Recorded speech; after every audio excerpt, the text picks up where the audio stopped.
আমি আসছিলাম নদীর পার বিকেলবেলা, ঠিক আছে, প্রায় 5টার মতো বাজে, ঠিক আছে। আপনারা ভিডিওটাকে স্কিপ করেন না, বিশেষ করে প্রবাসী ভাইরা।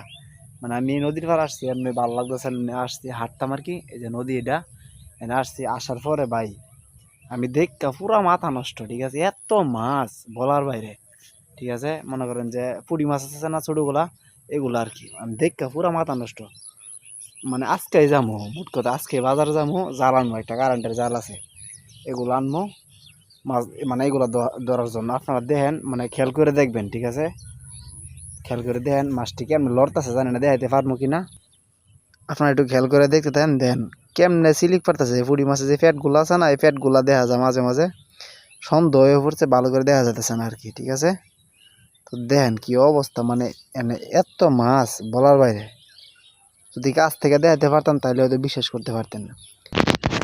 মোট কথা আজকে যাবো, ঠিক আছে, আজকে যাবো বাজারে সন্ধ্যার সময়, আজকে যাই জাল আনবো, ঠিক আছে। আপনাদেরকে আমি মানে মাছ ধরে দেখামো, ঠিক আছে, আপনাদেরকে মাছ ধরে দেখামো।